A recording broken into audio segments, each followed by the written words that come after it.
तो हेलो नमस्कार दोस्तों, आप देख रहे हैं एच के स्टडी चैनल। तो आज का हमारा टॉपिक होगा पाचक ग्रंथियाँ, जो मनुष्य में तीन होती है: सलाइवरी ग्लैंड, पैंक्रियाज और लीवर। इन तीनों को हम पढ़ेंगे। तो सबसे पहले हम लार ग्रंथि को पढ़ते हैं। वीडियो अच्छी लगे तो चैनल को लाइक एंड सब्सक्राइब जरूर करें। तो लार ग्रंथि लार का स्राव करती है, और जो लार का पीएच होता है वो 6.8 होता है। और मनुष्य में प्रतिदिन 1 से 1.5 लीटर लार स्रावित होता है। लार के अंदर लाइसोजाइम होता है, जो एंटीबैक्टीरियल होता है, यानी जीवाणु के संक्रमण को रोकता है। लार के अंदर थायोसाइनेट होता है। लार के अंदर पाचक एंजाइम होता है टाइलिन, जो स्टार्च को माल्टोज में बदलता है।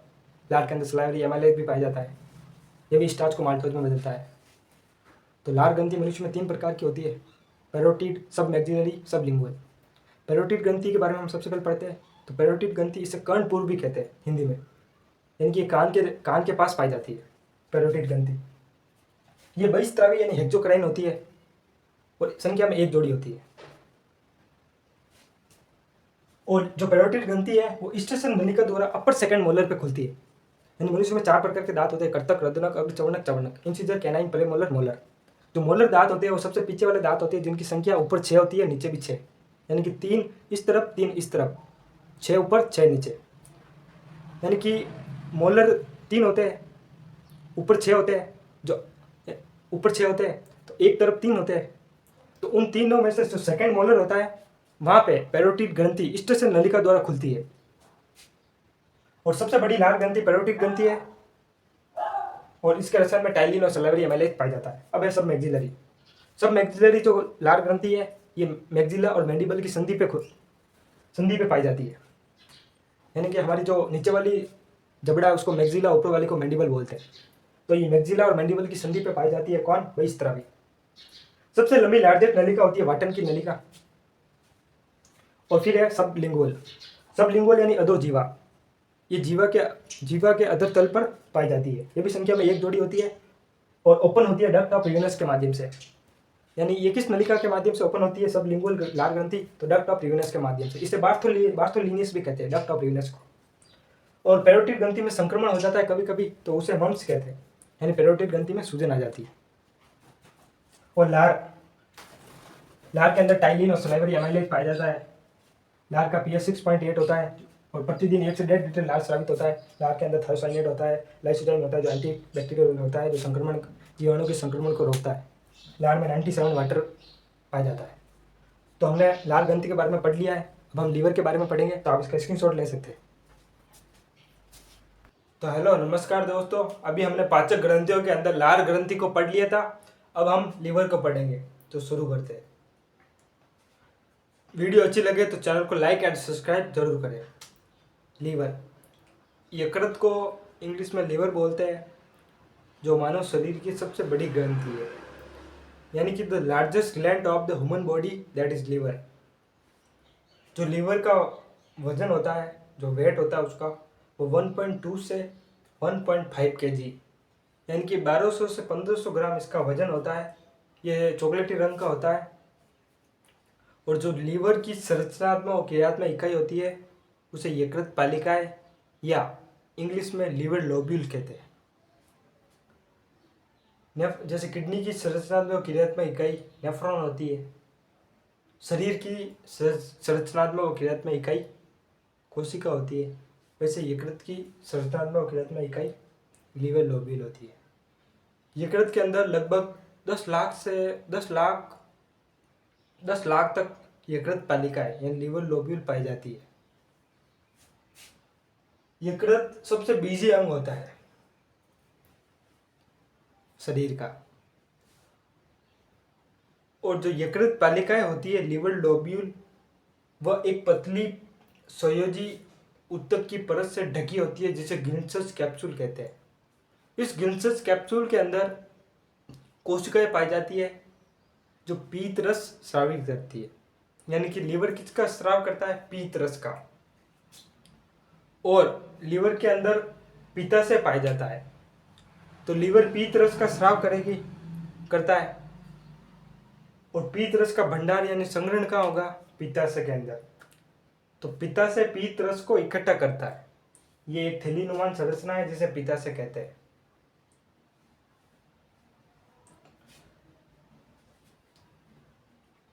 तो पित्ताशय के बारे में हमने पढ़ा। और जो लीवर की उत्पत्ति होती है वो इंडोडर्म से होती है। कहाँ से होती है? इंडोडर्म। और लीवर डायफ्राम से फाल्सिफॉर्म लिगामेंट की मदद से जुड़ा हुआ होता है। लीवर के अंदर कुफर कोशिकाएं पाई जाती है जो प्रवृत्ति में भक्षाणु होती है। ये कुफर कोशिकाएं ही पीत रस का निर्माण करती है। कैसे?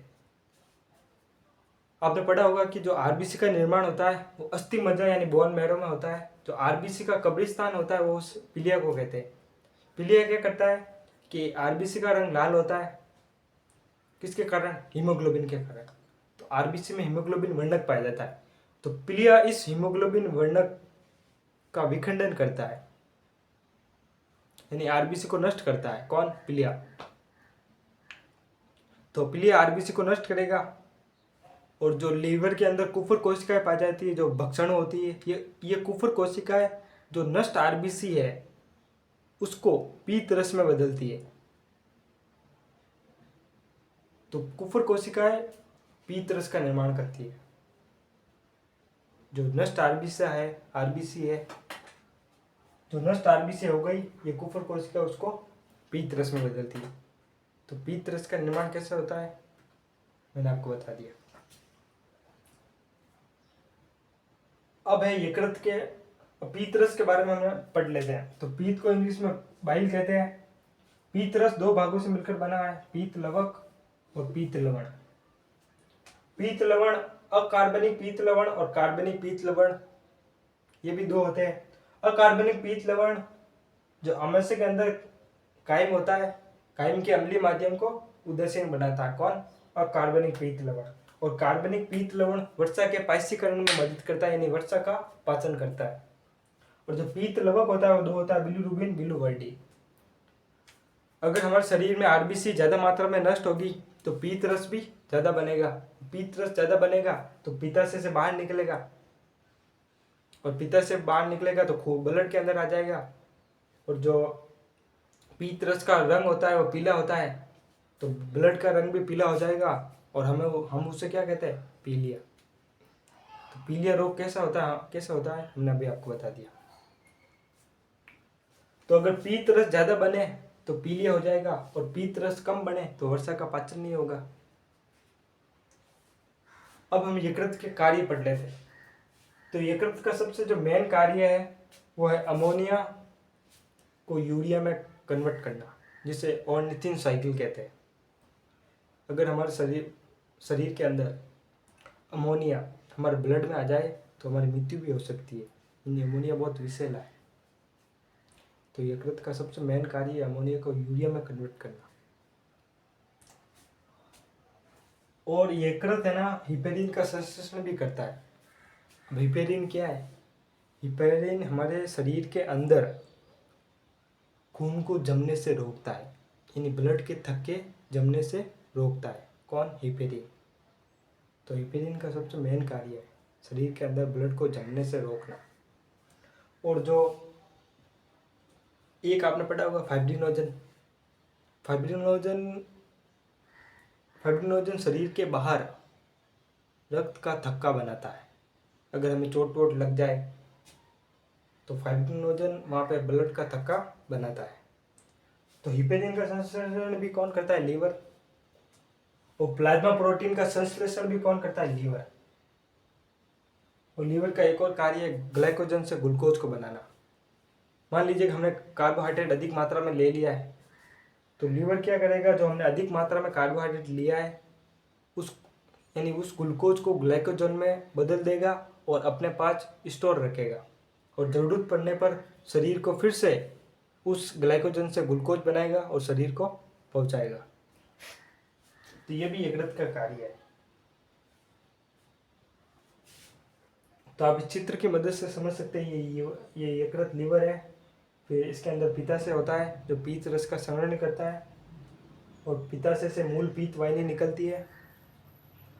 जो मूल पीत वाहिनी और अग्नाशय वाहिनी दोनों यहाँ पे इंस्पेक्टर ऑफ ओडी की मदद से छोटी आंत के जो पहला भाग होता है डेड्यूनम ग्रहणी वहाँ पे खुलती है।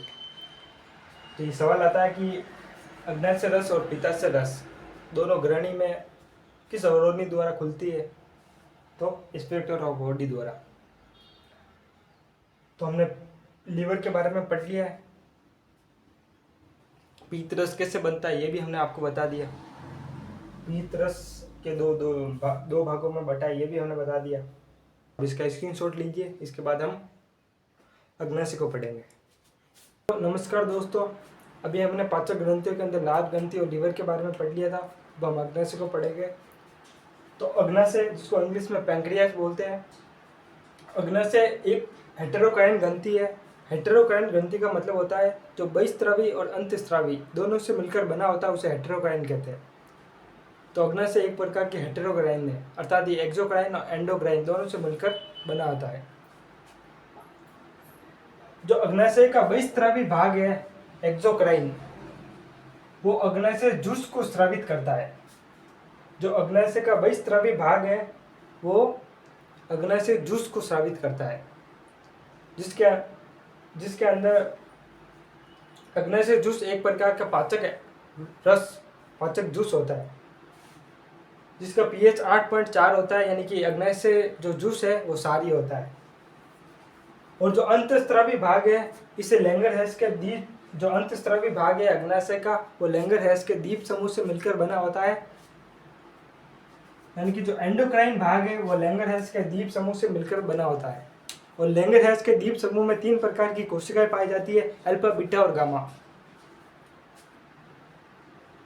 अल्फा कोशिकाएं ग्लूकागोन हार्मोन का स्राव करती है और बीटा कोशिकाएं इंसुलिन हार्मोन का स्राव करती है और डेल्टा कोशिकाएं सोमेटोस्टेरोन हार्मोन का स्राव करती है। यानी कि जो अग्नाशय ग्रंथि है वो बहिस्रावी और अंतस्रावी दोनों से मिलकर बनी होती है। बहिस्रावी 90% भाग है और अंतस्रावी 1% है। अंतस्राव में 3 प्रकार की कोशिकाएं पाई जाती है, अल्फा, बीटा और डेल्टा। अल्फा कोशिकाएं ग्लूकागोन हार्मोन का स्राव करती है। ग्लूकागोन हार्मोन ब्लड के अंदर ग्लूकोज की मात्रा को बढ़ाता है, जबकि जो बीटा कोशिकाएं हैं वो इंसुलिन का स्राव करती है। इंसुलिन ब्लड के अंदर ग्लूकोज की मात्रा को कम करता है। तो आपको पता है कि मधुमेह, जो डायबिटीज रोग होता है, वो किसके कारण होता है? जब मान लो कि बीटा कोशिकाएं इंसुलिन हार्मोन का स्राव है वो बहुत कम कर रही है, यानी कि इंसुलिन बहुत कम बन रहा है। बीटा कोशिका इंसुलिन हार्मोन कम मात्रा में सिक्रेट कर रही है, तो इंसुलिन हार्मोन ग्लूकोज को कम करता है। तो अगर इंसुलिन ही नहीं बनेगा, इंसुलिन ही कम बन रहा है, तो ग्लूकोज की मात्रा को कम कौन करेगा ब्लड के अंदर? कोई नहीं करेगा। और इन ग्लूकोज की मात्रा अगर ब्लड के अंदर कम नहीं होगी तो क्या होगा? ब्लड कैसा हो जाएगा? शर्करा हो जाएगा। और फिर कौन सा रोग होता है? डायबिटीज या मधुमेह। तो इंसुलिन की कमी से कौन सा रोग होता है? डायबिटीज, मधुमेह। फिर इंसुलिन के इंजेक्शन दिए जाते हैं। तो अल्फा और बीटा कोशिकाएं दोनों ग्लूकोज की मात्रा को नियंत्रित करती है। जब ग्लूकोज की मात्रा बढ़ जाएगी तो बीटा कोशिका इंसुलिन हार्मोन स्राव करके उसको कम कर देगी। अब जब